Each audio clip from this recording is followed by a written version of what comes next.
Oi, gente, eu sou a Flávia. Eu sou a Isabela. E você caiu no Angu de Grilo. Olá, meu povo! Boa terça-feira, tudo bem com vocês? Bom, no Angu de Grilo de hoje a gente vai falar sobre fé. Conversamos com vários representantes de várias religiões, vai ser um programa bem ecumênico, porque nesse momento que a gente está vivendo é preciso ter fé. A fé é uma das coisas que faz a gente se fortalecer, apesar de tudo. Acho que a motivação desse programa vem, da sequência que a gente tem produzido, mas, sobretudo na semana passada, foi um programa mais reflexivo, com mais subjetividade, tratando de medo, de várias dimensões do medo. E esse programa teve uma repercussão muito grande, alcançou muitos corações. Isso, recebemos muitas mensagens emocionadas, ficamos super felizes. Pois é, daí, a partir dessa experiência do enfrentamento aos próprios medos, ou como a Isabela definiu, o abraço aos medos, a gente achou que fazia sentido trazer essa reflexão sobre a fé, questão de fé. A fé tem sido apoio, acolhimento, tem dado muitos significados e feito companhia e, em alguma medida, dado sentido a esse momento, especialmente do isolamento doméstico. E aí a gente resolveu consultar líderes religiosos. Bom, vai ter uma predominância de religiões de matriz africana. Isso é intencional, foi intencional, pela baixa visibilidade e representatividade que as religiões de matriz africana têm na cobertura midiática convencional, né? A gente tem uma hegemonia cristã, sobretudo católica, mas também evangélica, são as grandes representações religiosas ou crenças religiosas ou vinculações religiosas do povo brasileiro. Conversamos sim com um padre e com um pastor, um padre católico, um pastor batista. Conversamos com uma representante do judaísmo, conversamos com uma monja budista e temos também o Babalaô, Babalorixá, duas Ialorixás de religiões de matriz africana, para dar um pouco do sentido de como é que eles estão vendo, atravessando, liderando, interpretando esse momento. A gente encaminhou 3 perguntas para cada um, a gente fez as mesmas perguntas para cada um, e aí a gente vai nessa ordem e conversando, repassando, botando os áudios que eles enviaram com as respostas, então teremos participação aqui ativa. Eu acho que é o programa mais múltiplo. Total, cheio de convidados.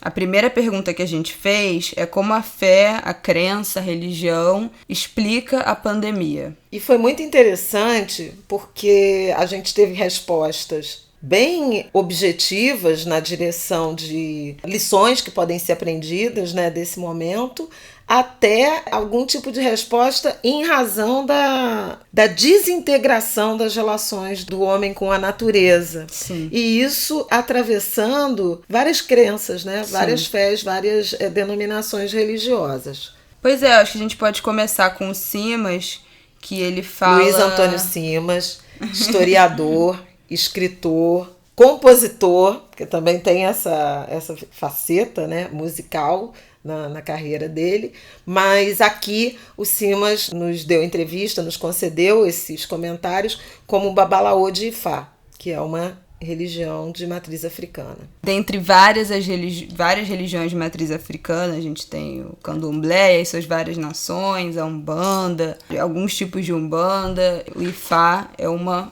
outra religião de matriz africana, que talvez a maioria de vocês não conheçam. Não é tão popular no Brasil, não é o que a gente está acostumado. O Brasil tem dentro das religiões de matriz africana, existe uma espécie de hegemonia Queto, do candomblé de Queto, que é esse que a gente mais comumente fala, dá nome aos orixás, Oxum, Iemanjá. Que é o que fala Yorubá, que são esses nomes que a gente conhece, dos orixás, Oxum, Iemanjá, Xangô, Ogum, isso tudo é Yorubá. E outras nações, os orixás, os encantados, os deuses, têm outros nomes em outros idiomas. Embora em alguma medida, tem semelhança Sim. com as forças da natureza, os fenômenos, os elementos que eles representam, mas os nomes são diferentes e há pontos comuns e nem tanto nos rituais. Mas vamos ao Simas na interpretação dele sobre o sentido, né, o significado, a explicação desse momento de pandemia. Minha gente, orixá não pune. Orixá não pune, orixá não manda pandemia, orixá não manda peste, não é isso que orixá faz. O que acontece, o que pode ser cruel para a experiência de cada um e para a experiência da coletividade, e eu acho que está acontecendo mesmo, é a dispersão do axé. O fundamento da nossa religião é a ideia de que a vivacidade, a energia, o axé, tem que ser constantemente alimentado. Se você não alimenta constantemente esse axé, ele se dispersa e tudo desanda. Nós estamos vivendo num mundo que dispersa axé o tempo todo. Nós estamos vivendo num mundo que acaba com o rio. É o axé de Oxum que está sendo disperso ali. Nós estamos vivendo num mundo que acaba com a floresta. É o axé de Ossan, é o axé de Oxóssi que está sendo disperso ali, né? E isso é muito grave. A humanidade, a experiência da humanidade, é uma experiência que está produzindo incessantemente mortandade. É uma experiência que está produzindo incessantemente dispersão do axé, desencanto. E é evidente que isso acaba fragilizando a humanidade, isso acaba fragilizando a comunidade, isso acaba gerando uma série de distúrbios. O axé está disperso. É forte isso, né? Quando ele diz na verdade, um ambiente, uma construção coletiva que dilui, praticamente aniquila, né? Extermina o axé, que são as melhores energias, né? Os pontos de equilíbrio. Me encanta essa referência à natureza, né? Às relações com o meio ambiente, quer dizer, desmatar a floresta, poluir os rios. O interessante é que essa referência e essa reflexão em relação à interação ou à integração com o ambiente aparece também na fala da Gilda Zuquim, que é arquiteta, ativista comunitária e esposa de um rabino. Ela fala sobre esse momento para a religião judaica. Pelo judaísmo, tudo que está acontecendo relacionado à pandemia é uma oportunidade que Deus está nos dando para melhorarmos como pessoas e para mudarmos o mundo. Tem várias coisas que mostram isso. O vírus atinge o mundo inteiro, sem exceção. Então, isso mostra que cabe a todos realizar essa mudança positiva. Cabe aos chineses, cabe aos italianos, cabe aos brasileiros, aos sul-africanos, aos canadenses. O vírus atinge somente os seres conscientes do mundo, os que têm o poder de se aperfeiçoar, de agir, de ajudar, de solidarizar, de se conectar. Então, os animais não têm consciência, então eles não são atingidos. Os rios, os mares, as montanhas não são atingidos. Somente nós, os seres humanos, que temos esse potencial para provocar as mudanças, é que somos os atingidos. Eu acho curioso ouvir esses dois, porque o Simas fala como a gente está dispersando o axé enquanto a gente maltrata a natureza, e essa dispersão que pode ser o que traz pra gente essa peste, né, esse vírus, esse momento. E aí a Gilda vem e fala que o vírus vem, mas ele não ataca a natureza. Então, a gente destrói a natureza, mas o vírus não, né? O que é o foco, o que ele atinge, somos nós, que somos o agente causador de toda essa destruição.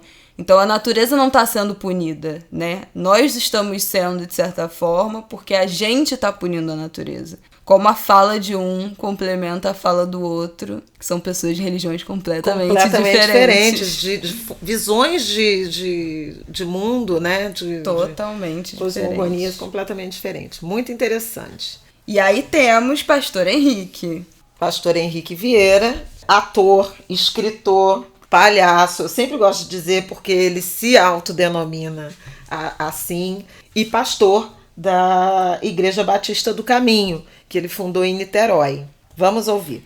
Eu não creio que Deus provoca um sofrimento à humanidade para nos ensinar algo. Existe uma dinâmica própria da vida, fatores externos que revelam nossos limites enquanto seres humanos. Deus não provoca o sofrimento, mas Deus participa conosco do sofrimento e nós podemos aprender com o sofrimento. Então não existe um sentido em si na pandemia, não existe um propósito em si na pandemia, mas nós podemos aprender com aquilo que é imponderável.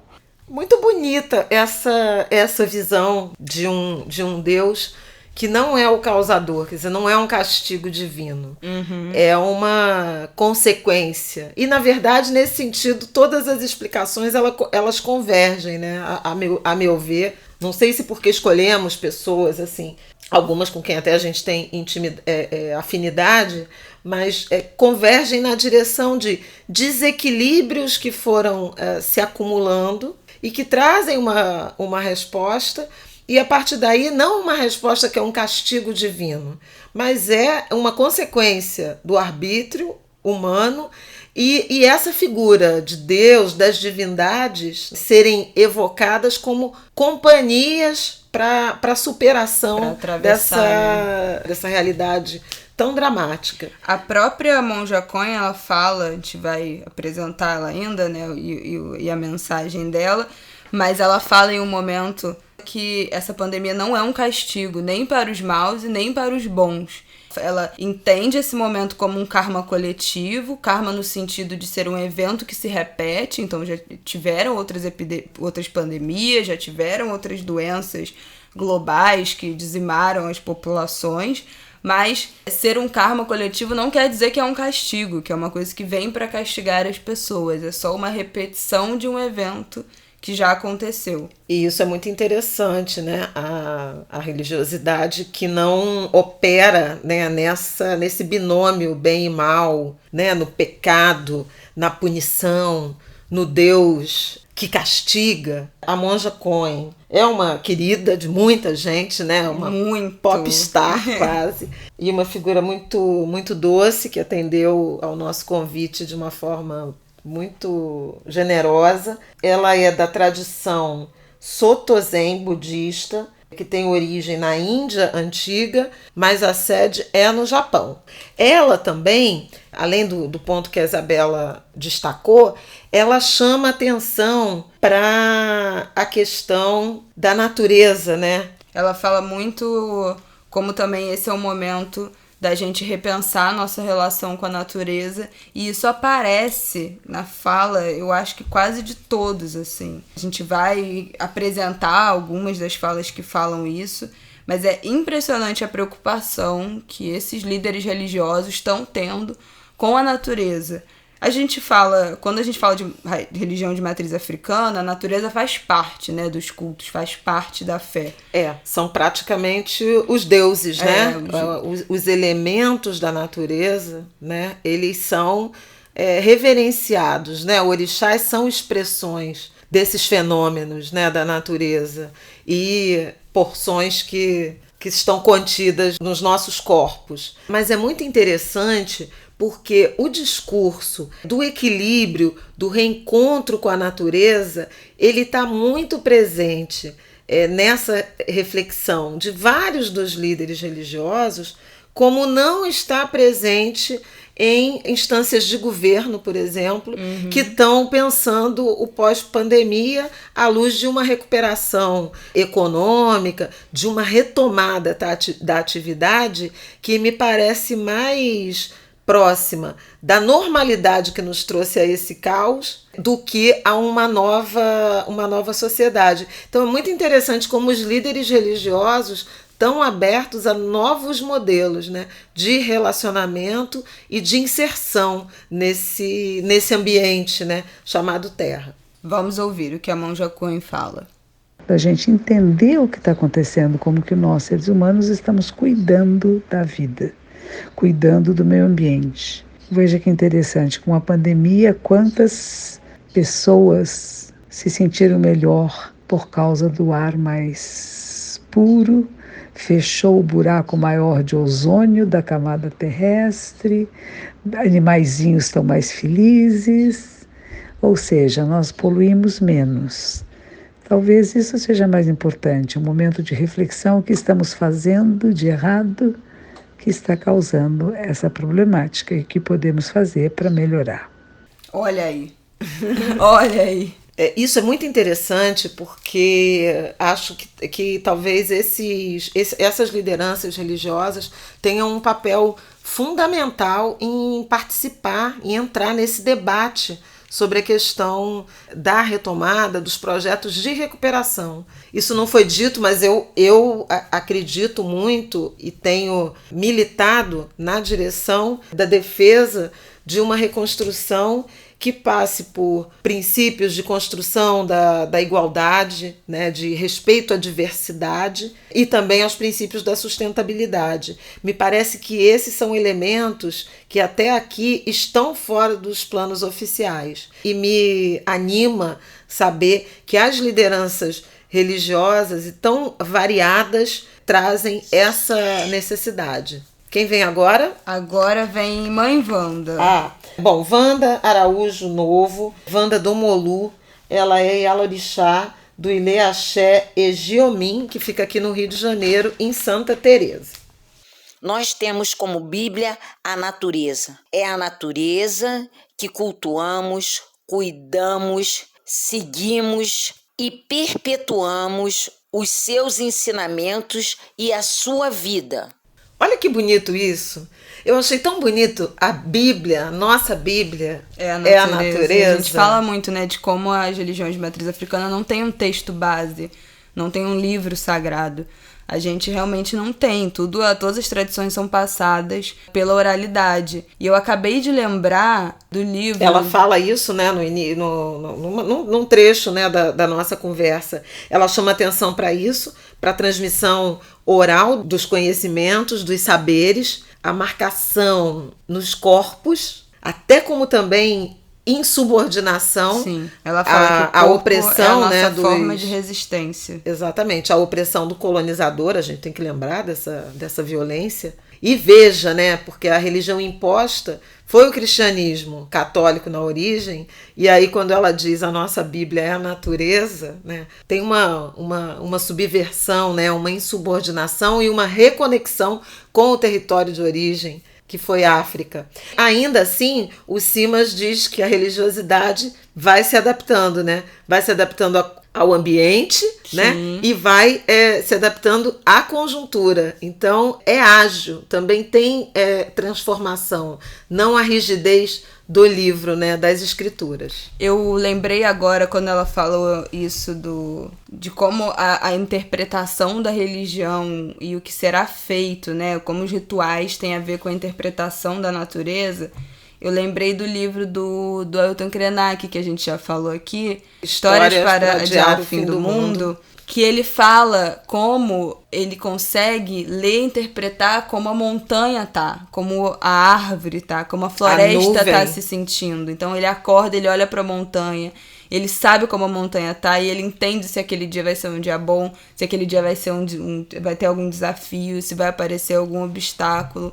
Então isso faz parte do que o Simas chama das religiões e dos saberes afro-ameríndios, né, que inclui as religiões e as práticas religiosas, mais do que as religiões, né, as práticas religiosas dos povos indígenas também, dessa relação com a natureza que é muito visceral, que a gente já falou aqui, inclusive, quando a gente falou da pandemia, dos desafios da pandemia com os conceitos de casa, com os povos ribeirinhos, a população indígena, como a relação, a leitura das práticas religiosas, dos rituais, é a interpretação da natureza. Então, quando a gente destrói essa natureza, não sobra espaço para a fé e abre espaço para tudo isso que a gente está vivendo e discutindo, e como o resgate da natureza é o resgate desse caminho. Outra pessoa que valorizou muito essa preocupação com a natureza foi Padre Omar. Padre Omar, que é cantor, músico, ele é reitor, né, do Santuário Cristo Redentor, nossa grande referência, né, uma das grandes referências de fé do Rio de Janeiro. Uma figura muito querida, muito presente, muito marcada pela tolerância, pelo diálogo com outras denominações e lideranças religiosas. Padre Omar. Que possamos redescobrir o sentido da vida, reorganizar as nossas atitudes e atividades, buscando sempre boas práticas, ampliando o nosso cuidado com a natureza, com o meio ambiente, procurando pautar a nossa vida daqui para frente mais do que nunca em torno aos objetivos do desenvolvimento sustentável, a esses objetivos que se tornam mais do que nunca necessários para a construção de uma cultura de paz, para um mundo que, quem sabe, possa ser construído a partir de novas bases. Muito legal, muito Papa Francisco, né? Mas eu achei muito interessante ele objetivamente trazer a referência aos ODS. Sim, eu ia falar isso. Ele está falando de política mesmo. Exatamente. De um projeto político de valorização da natureza e do meio ambiente como a coisa mais importante que a gente tem a fazer para como fundamento, como assentamento. Agora, veja como tudo isso, como as religiões, né? E essas interpretações, elas se aproximam, embora tenham natureza, né? Origens completamente diferentes e ritos, né? Completamente diferentes.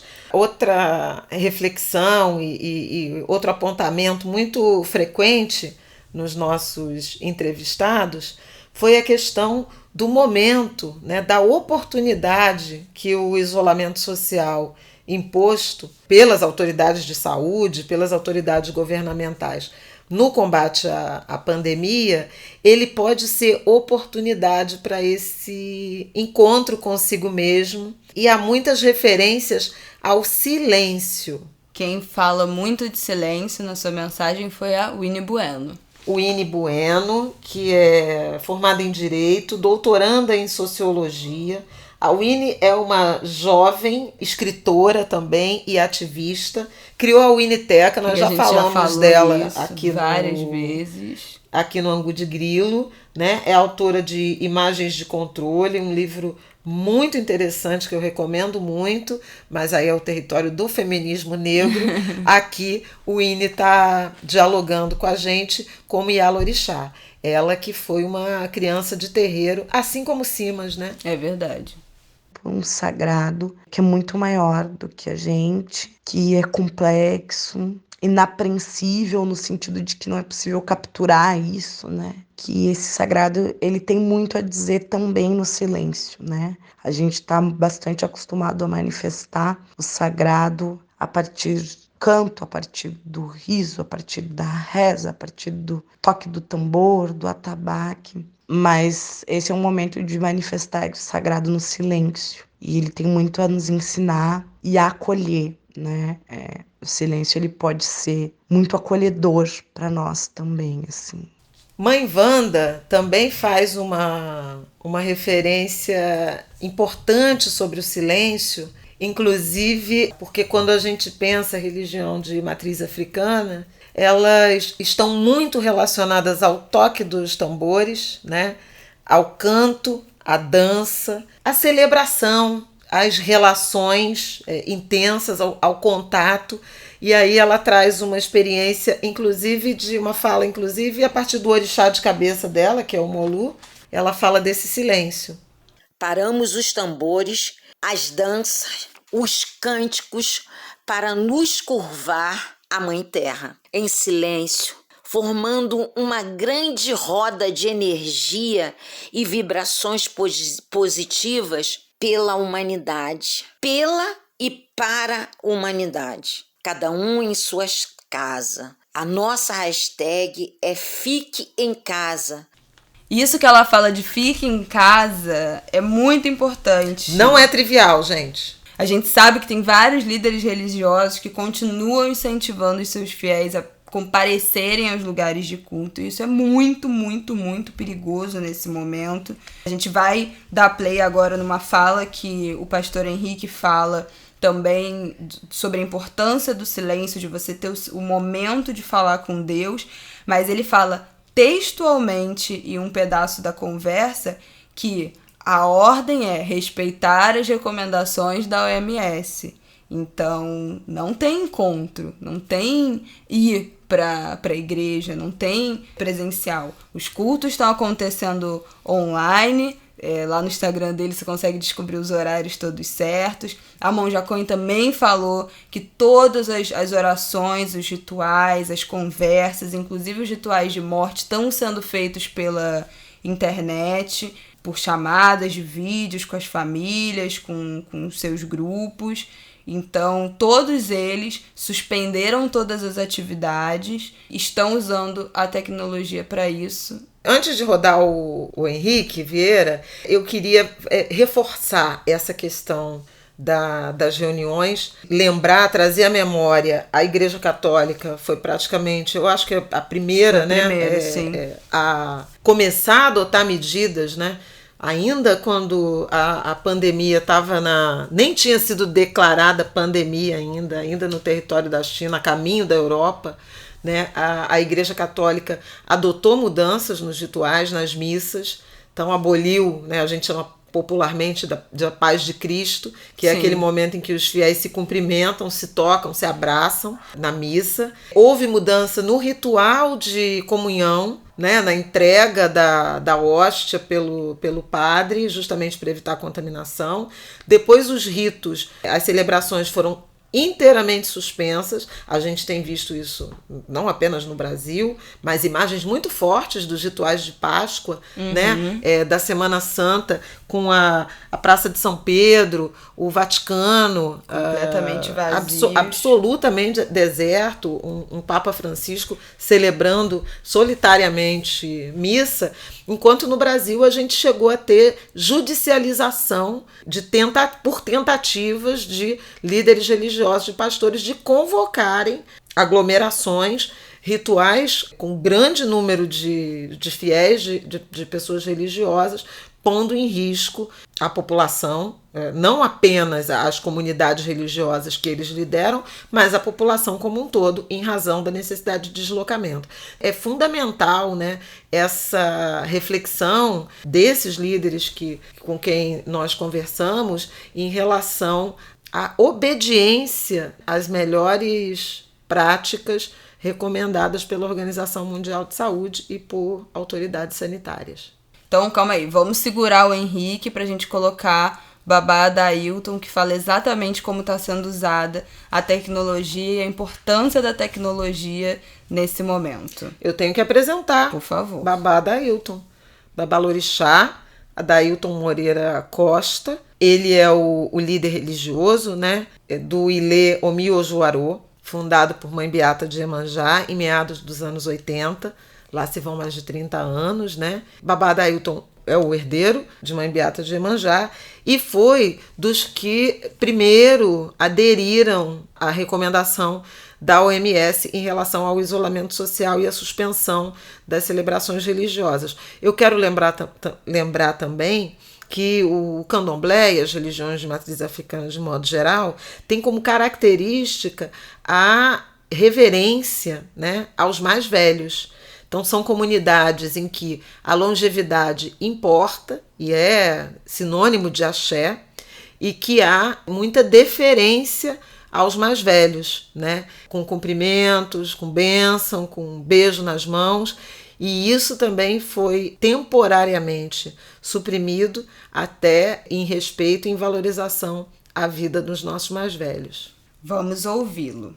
Nesse momento de pandemia, eu tenho utilizado da tecnologia virtual para poder me comunicar com meus filhos e dar palavras de alento. Eu tenho utilizado nosso grupo de WhatsApp para poder estar cantando, conversando, falando de histórias de nossa comunidade, de outras histórias dos nossos mitos, de nossas origens, falando de nossa cultura, sobre os nossos direitos, trabalhando as questões dos direitos humanos, que é uma bandeira muito forte dentro do Ilê Mojuarô, os direitos da população negra, falando sobre feminicídio, falando sobre violência doméstica, falando sobre cânticos, falando sobre orixás, procurando nos aproximar nessa proximidade virtual.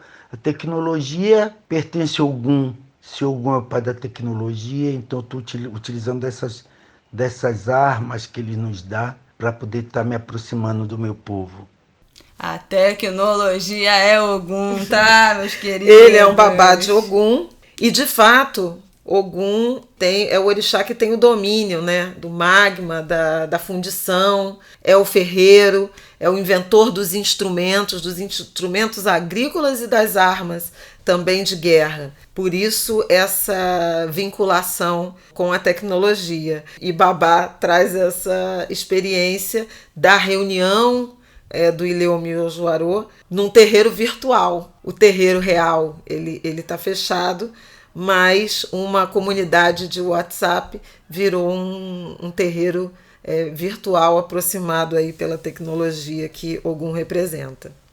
E tem uma outra coisa que a gente passou. Eu falei tanto da Igreja Católica e acabou passando uma fala importante do Padre Omar. Isso, né, quando a gente falou das reflexões, que a Winnie falou sobre esse tempo do silêncio, da reflexão, a mãe Wanda falou de silenciar os tambores e também de ser um momento de repensar. O Padre Omar, ele fala sobre a falta de resposta e como esse momento é importante para a gente pensar também e refletir.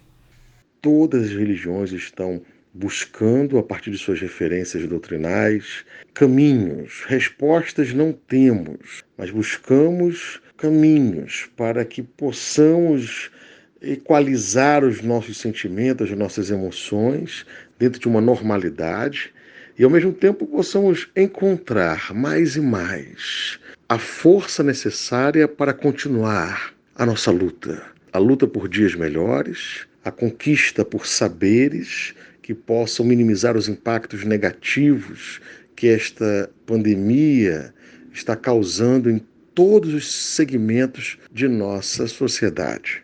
Olha aí. Próximo bloco, os locais e os rituais de fé. Tem algumas reflexões muito interessantes. A gente já falou desse espaço virtual que vários desses líderes religiosos com quem nós conversamos criaram dias e horários para transmissões online, o WhatsApp, mas tem pelo menos duas referências que foram, para mim, muito tocantes, que é o papel da casa. Como é que a casa ganha um novo significado, né? Se a gente não pode ir aos nossos locais de fé, como é que a gente usa esse espaço da nossa casa para profetizar a nossa fé, para referenciar as nossas crenças, os nossos deuses? E aí tem uma fala muito interessante da Gilda, que a gente já apresentou, que é a nossa representante do judaísmo, e vamos ouvir um trechinho aqui do que ela fala. No judaísmo, a casa é o local mais importante, é mais importante que a sinagoga. Então, eu, particularmente, sempre tive o hábito de manter um ambiente saudável, de harmonia, de trazer os valores corretos para casa. E isso, durante a pandemia, eu continuo fazendo. Então, olha isso, né? Como a casa, que é o lugar que você fica, tem que ser um ambiente absolutamente sagrado, que represente o que você acredita, que tenha a presença da sua fé. Não adianta a gente sair da nossa casa, buscar um templo, buscar uma casa, um lugar pra gente praticar a nossa religião e voltar para casa e dentro do ambiente que a gente mais fica, que mais nutre nosso corpo e acolhe nosso corpo, a gente de alguma forma profanar ou colocar em segundo plano a nossa religião. Não, eu acho interessante a gente chamar atenção para isso, quer dizer, para casa ser um ambiente sagrado e não tóxico, mas, embora esse não seja o objetivo dessa edição do programa, mas pensar que nem sempre isso é possível, né? De como as desigualdades brasileiras, elas muitas vezes, né, transformam a casa num ambiente de violência, de privação, de falta de tranquilidade. O quanto isso se opõe, inclusive, ao bem-estar que a religiosidade quer te provocar, né? Na direção do exercício do silêncio. Quem também traz isso, né, da casa é o Henrique Vieira, né? Sobre um espaço para o silêncio, a reflexão, o encontro consigo mesmo. Com Deus. Tenho procurado desenvolver momentos de oração, de silenciamento mesmo, de ir para o meu quarto, parar tudo, desacelerar a alma e me conectar com Deus, falar com Deus. Tem um texto bíblico que Jesus diz: entra no teu quarto, fecha a tua porta, fala com Deus em segredo, que em segredo Deus vai te recompensar, vai falar com você. Esse quarto lá no grego do Novo Testamento é tameion, palavra em grego, que na verdade significa ou indicava o lugar da casa onde as pessoas guardavam suas bagunças e seus tesouros. Então é como se Jesus estivesse dizendo: vai nesse lugar próprio, seu, longe de todo controle social, de toda necessidade de parecer ser qualquer coisa que seja, nesse lugar sem filtro, sem julgamento, sem culpa, sem pressão, nesse tameion. Vai lá e fala com Deus. Deus espera você nesse lugar de verdade, nua, crua, bela, estranha. Eu tenho procurado viver isso nesse tempo de quarentena, ter um lugar físico e um lugar existencial, de silêncio. Isso é muito bonito, né? Muito. Isso é muito bonito no sentido desse exercício que, inclusive, ressignifica a solidão, né? O que a gente chama de solidão, quer dizer, esse momento de silêncio, de isolamento dentro do isolamento, né? Dentro desse processo de distanciamento social. Agora, volto a dizer, também um privilégio, ele não está posto para qualquer um. Como é que se faz para encontrar essa paz interior, esse momento de isolamento, de proteção, de reflexão dentro da casa, nesse processo? Acho que esse é uma reflexão super importante de a gente fazer. Outra coisa que eu pensei nisso que o Henrique falou e que a Gilda também, como isso tem a ver com aquele discurso de que é muito mais que um discurso que é muito comum a gente ouvir, né? Que eu tenho fé, eu tenho crença, mas eu não tenho uma religião. Como esse também coloca a gente num lugar de humildade, né? E o Simas fala isso em algum momento também do relato dele, da fala dele, que ele fala que o orixá mostra como a gente é pequeno dentro da grandeza do universo. Então, como não é necessário a gente estar dentro de um templo gigantesco, dentro de uma igreja imensa, suntuosa, dentro de construções megalomaníacas para a gente conseguir falar com o nosso Deus, com a nossa fé, como a gente não precisa desse interlocutor, dessa grande construção para a gente ter o nosso canal com o divino, como a gente pode fazer isso sozinho em casa, num cantinho, num momento de silêncio, de reflexão e praticar a nossa fé sem que isso tenha que passar necessariamente por algum líder que vai guiar você na sua fé, ou pelo ritual coletivo, ou pela saída. Tem um trecho do Simas em que ele fala isso também, né? Sobre oferenda, que ele faz uma referência às oferendas, que são elementos ritualísticos muito importantes, né? Das religiões de matriz africanas, do candomblé. Nós somos uma religião que depende da natureza, depende do contato com o rio, depende do contato com a mata, depende do contato com a folha, né? E nós estamos trancados em casa e tem que estar mesmo. Mas nós somos, ao mesmo tempo, de uma religião que só sobreviveu porque teve a capacidade de se adaptar. Então, se eu não tenho condição de colocar a minha canjica aos pés, né, de um assentamento de Oxalá, eu vou abrir a janela, eu vou colocar a minha canjica, meu ebô, né, na janela, e eu vou falar com Oxalá. Eu vou pedir para Oxalá esse axé, que é tudo que a gente tem que pedir. Porque quando eu coloco aquela canjica, não é Oxalá que está comendo. No fim das contas, quem está comendo sou eu, né? É o axé que está sendo restituído para mim. Então, mais uma fala de como a gente consegue se comunicar com o sagrado dentro da nossa casa. A gente teve falas muito parecidas dessa valorização do ambiente familiar e da nossa casa, como esse ambiente pode ser importante e é primordial para a nossa fé de representantes do Ifá, do cristianismo batista e do judaísmo, falando na mesma linha dessa interpretação da fé, como é que a gente bota em ação a nossa crença, a nossa fé no ambiente doméstico nesse momento. Pois é, com esse distanciamento e inclusive usando ferramentas tecnológicas por religiões muito antigas, né? E ancestralizadas. Então é muito interessante como a gente tem capacidade de transformação e de conexão com a nossa religiosidade, independentemente de qual seja ela, a partir dessa experiência.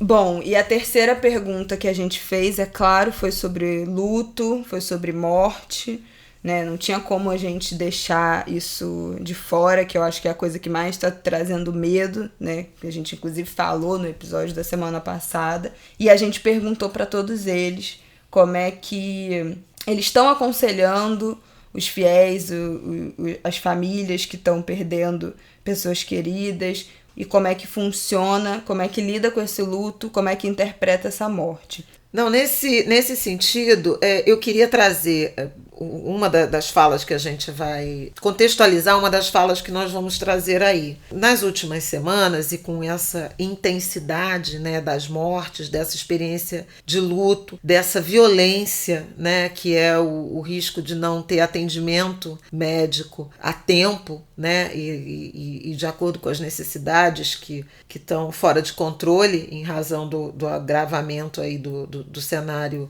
da crise sanitária, e a forma como o atendimento está se dando, eu tenho lido muitos depoimentos e assistido também a depoimentos e medos em relação à solidão, a experiência do abandono. Os protocolos médicos têm impedido a visita doentes, as pessoas que estão internadas, em razão até do risco de contaminação, e muita gente se culpando e se sentindo muito mal pela perspectiva de aquela pessoa querida em agonia e eventualmente internada e eventualmente vir a morrer sozinho num leito de hospital, sem ninguém ao lado e sem ninguém para segurar suas mãos, né?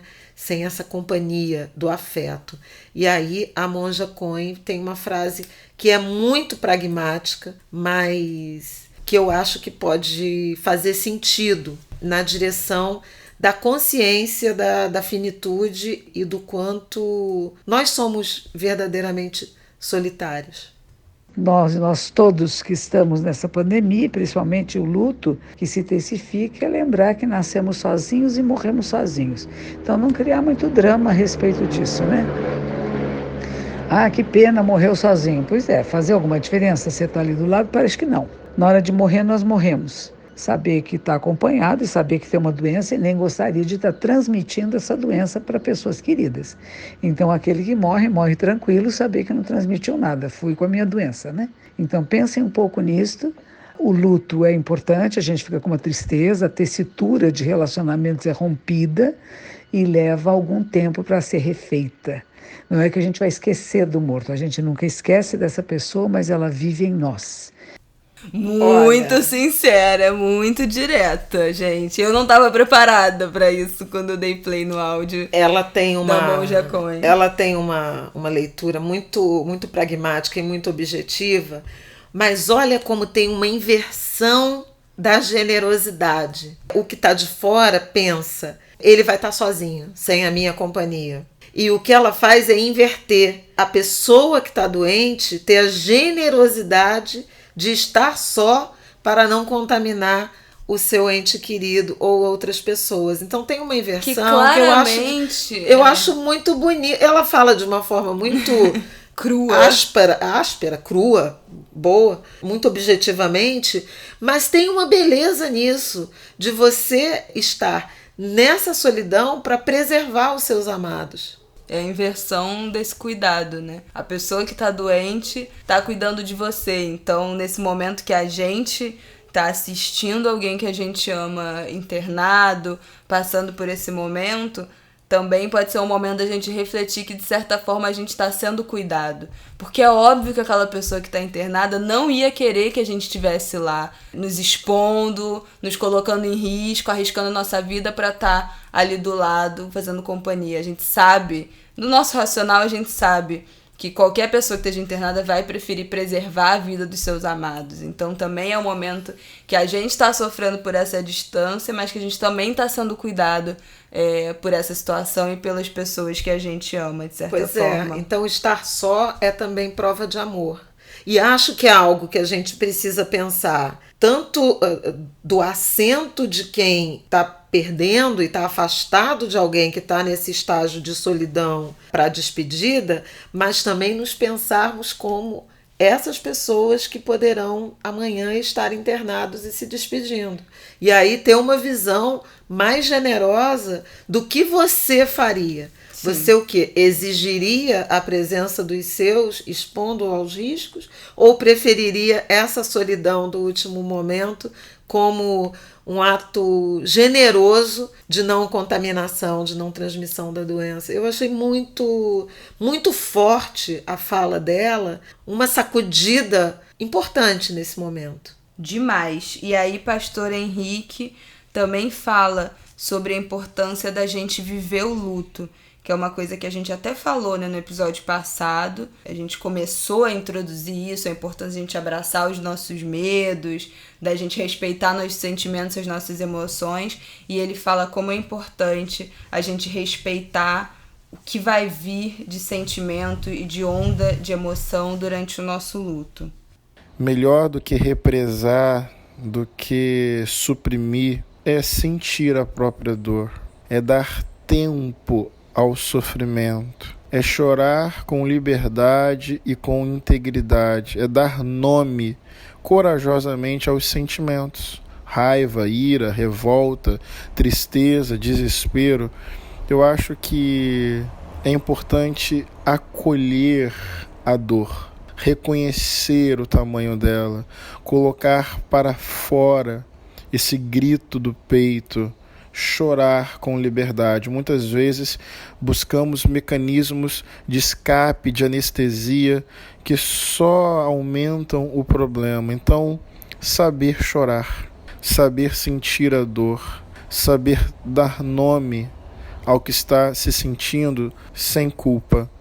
Olha aí como é importante a gente viver o luto, né? Como a gente se anestesiar ou sufocar as nossas emoções acaba tornando esse processo da dor um processo cada vez mais longo, mais sofrido, mais arrastado, mais difícil da gente passar. Voltando no episódio passado que eu falei, né, da perda da minha avó, isso é uma coisa que pra mim eu não fiz, eu acho, direito. Eu era adolescente, eu nunca tinha perdido ninguém, então eu acho que eu sufoquei muito aquilo e demorou algum tempo pra eu conseguir lidar bem com essa morte, e eu acho que o que me fez lidar melhor foi a religião, a religiosidade, e começar a compreender os sinais que a minha avó mandava de presença na nossa vida. Mas foi um luto que eu não sei se eu vivi, porque uma coisa que eu também ouvi muito naquela época, e é uma coisa que eu nunca repeti, nunca. Eu me lembro que isso foi que eu ouvia incessantemente isso.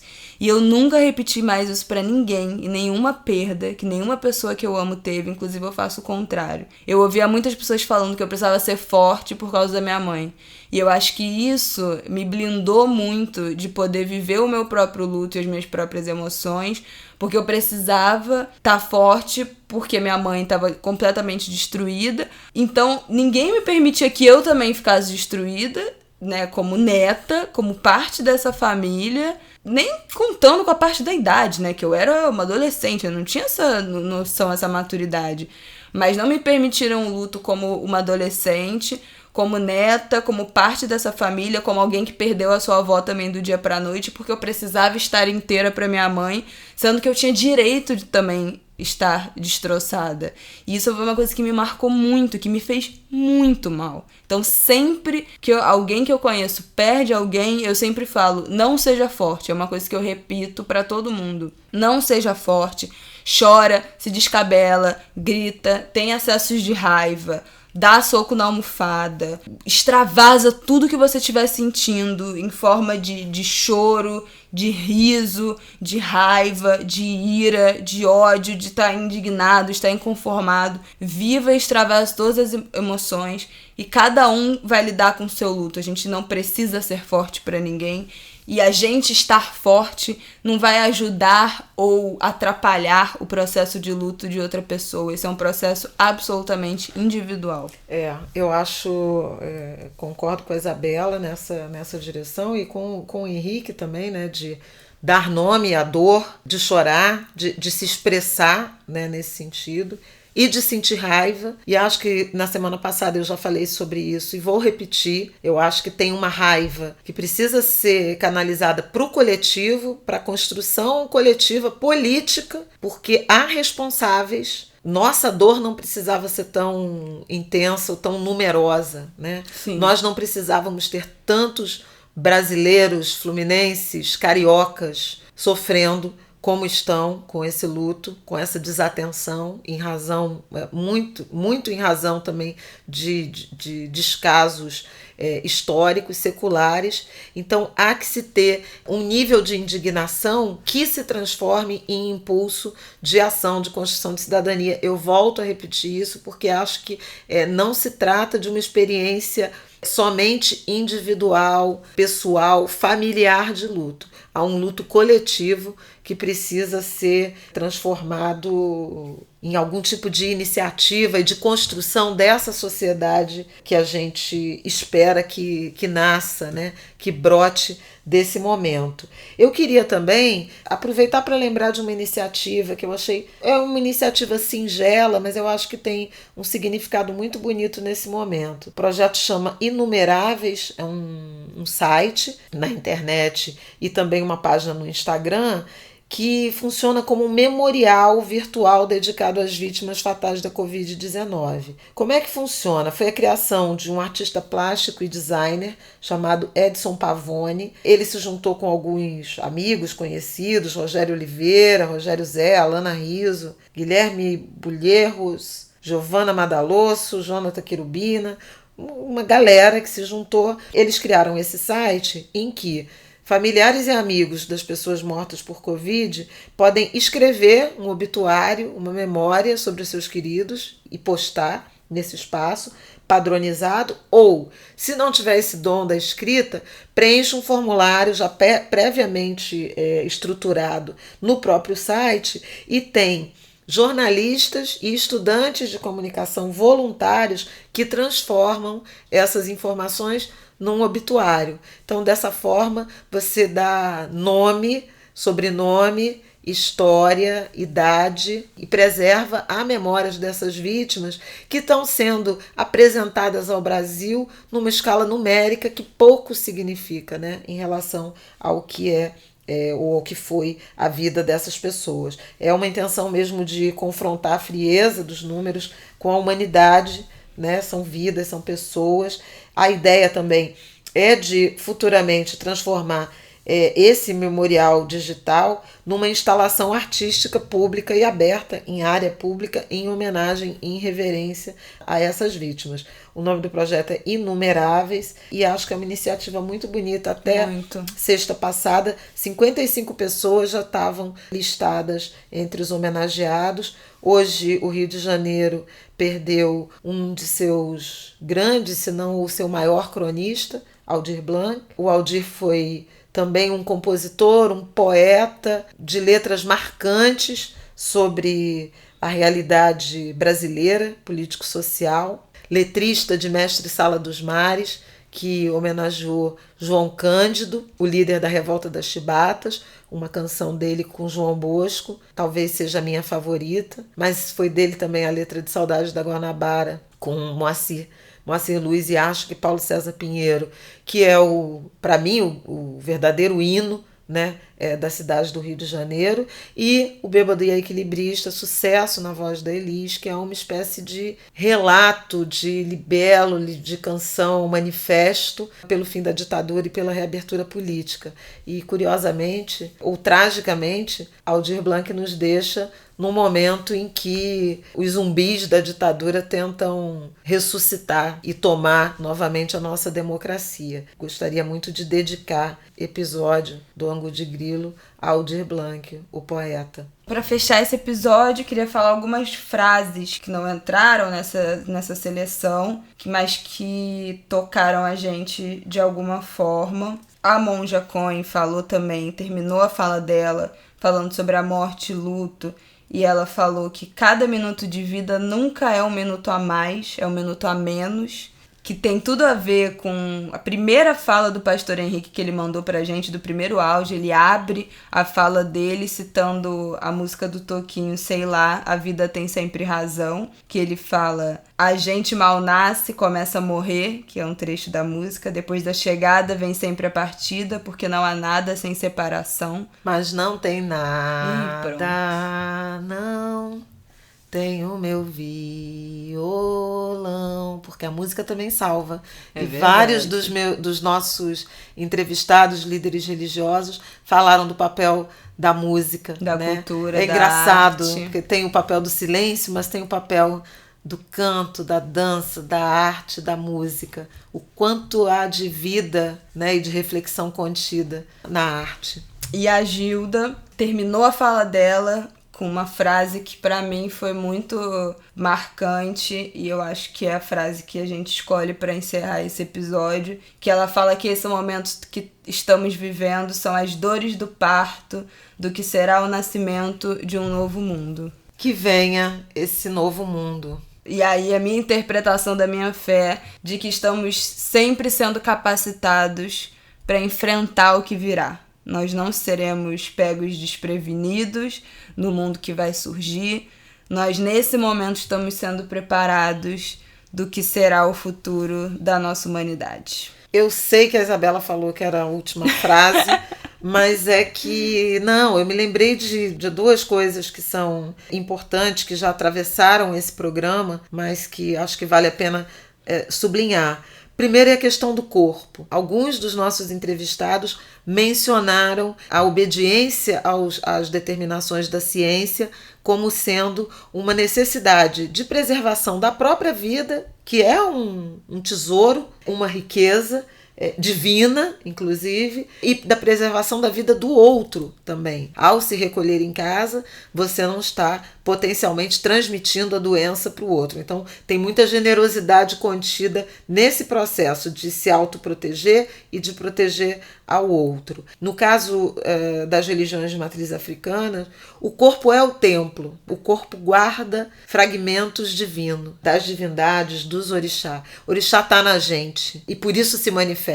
Acho que também se irmana, né, no discurso de vários dos líderes religiosos, das denominações religiosas, que não necessariamente têm uma relação tão intensa quanto o candomblé, por exemplo, com o corpo como a manifestação, né, religiosa. E a outra coisa é dos ritos, né? Porque eu acho que a gente falou da despedida, do momento da morte, da solidão, tem vários elementos do luto, mas também estamos sofrendo algumas violações pelo protocolo de despedida muito rígido e muito rápido, da oportunidade do rito de passagem, de despedida, de sepultamento, de velório, né, do choro, de lembrar da pessoa, daquele espaço de contato, de encontro, de até expressão mesmo da dor e do acolhimento, do conforto, do consolo. O Henrique até usa essa expressão, que é restabelecer o chão que se perde. E é exatamente essa a sensação do luto. E o Simas fala dos rituais de despedida, né, do axexê, no caso, uma cerimônia fúnebre da maior relevância para os iniciados no candomblé e que também vem sendo adiados, interrompidos em razão dos rituais fúnebres. E aí ele repete algo que a gente acha que já falou aqui. O oráculo vai ensinar o caminho de restabelecer essa possibilidade de despedida e de ritual fúnebre. Então, mais uma vez, são as recomendações da ciência, a proteção do coletivo, prevalecendo, inclusive, em relação a preceitos seculares, né, de despedida, rituais seculares de despedida do ponto de vista religioso. É isso, gente. Até semana que vem. Muito obrigada por terem ouvido até aqui. Esse foi um episódio muito tocante e acho que emocionante pra gente. Se vocês quiserem ouvir todos os depoimentos completos, se você quiser que a gente suba todo esse material na íntegra como um episódio extra aqui, manda mensagem, fala com a gente que a gente pode fazer isso antes do episódio da próxima semana, fazer um compilado de todos eles na íntegra e colocar aqui se vocês quiserem ouvir tudo, tá bom? Mas vocês precisam falar com a gente, pode ser lá no Twitter, @angodegrilo, no nosso Instagram, @angodegrilo, no nosso Instagram pessoal, no nosso Twitter pessoal, no nosso e-mail, angodegrilo@gmail.com, da forma que vocês preferirem. Isso, digam se gostaram. Acho que foi um episódio muito robusto. Quero agradecer a todos os nossos entrevistados. Também pedir desculpas por não ter conseguido aproveitar a íntegra de todos os depoimentos. O programa já está imenso, né? Demais. Mas foram muitas contribuições e todas elas muito ricas. Então, agradecer, pedir a bênção e reverenciar todos esses líderes religiosos que nos acolheram: Luiz Antônio Simas, Babalorixá Dailton Moreira Costa, Padre Omar, Ialorixá Winnie Bueno, Ialorixá Wanda Domolu, Wanda Araújo Novo, Gilda Zucchim, Pastor Henrique Vieira, Monja Cohen. Nossos respeitos, nossa admiração, nossa gratidão. Um beijo, até semana que vem. Até semana que vem. Orixá também é saúde, mas é uma saúde integral. E nosso corpo é a morada dos nossos orixás. Então vamos cuidar de nossos corpos, de nossas vidas. Porque vidas, para quem é de axé, nos importam. Fiquem em paz, isso vai passar, tenhamos fé que isso vai passar.